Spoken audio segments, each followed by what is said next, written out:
extension here coming out. Now, most plays we don't have that. It's just a flat edge of the stage. How many people do you think we stand in the yard? If we have 900 sitting, that's quite a lot. How many people can stand? 5. Yeah, people say 400 or 500, something like that.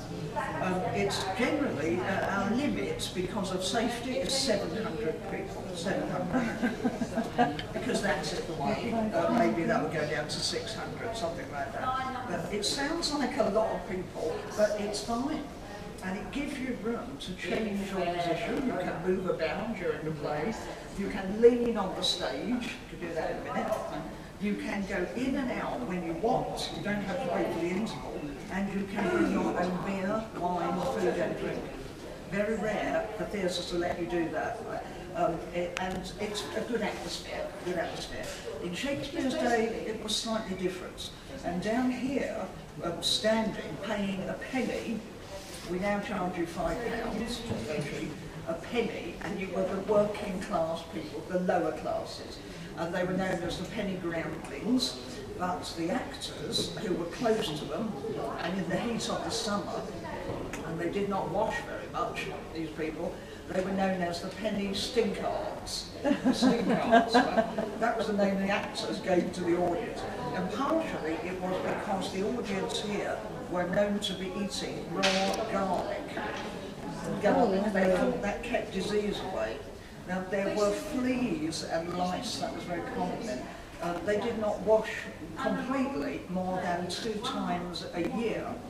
So a bit smelling, no toilets. You had a bucket going, I won't go on, you get the idea. That was London. So the better people who had more money, better status, better dressed, better everything, went upstairs. So you paid 2 pennies on this level, maybe you were shopkeepers or business people, but the better classes went upstairs and paid 3 pennies, and they were known as the bettermost persons. The bettermost, right? And we'll go upstairs in a minute. And you've got then the 2 boxes over there with red blankets, right? Painted walls, there's 2 either side. They are known as rooms for the gentlemen, gentlemen's rooms. The word gentleman in Shakespeare's day meant wealthy, landowner and important in some way. The name gentleman doesn't mean the same now. And they would sit there with their lady friends. Right? But there was one person who was top, more important than anyone, and that was the patron of the theatre. You had to have an aristocrat, a lord, as your patron, and they would sit, and it's hidden at the moment, in the balcony. And you'll see that better when we're upstairs. In the balcony, so it was called the Lord's Room. Now the balcony is where you have the musicians playing. It's where Romeo and Juliet would have their balcony scene.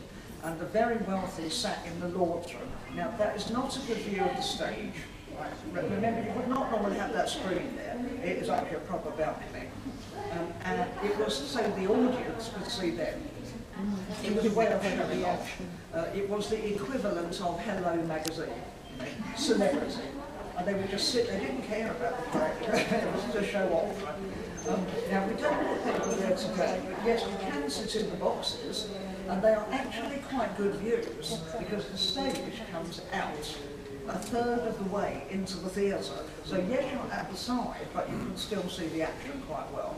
And those boxes today are £26 a seat. The most expensive seats are actually there. Like where we're going in a minute, and they are £37.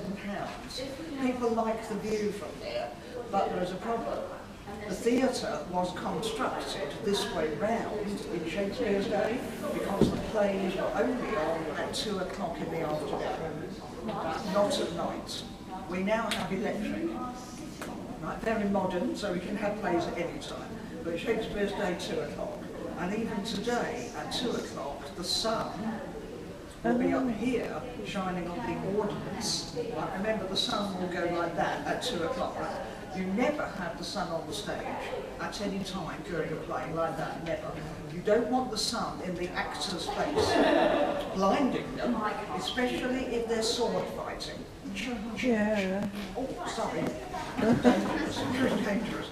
And if you're doing Hamlet, We're doing Hamlet at the moment. The first scene in Hamlet is meant to be midnight and dark and cold. The soldier is on the castle and out comes the ghost. Right, the spirit of Hamlet's father. You don't want the sun in the face of the ghost, it's not going to work. So the best people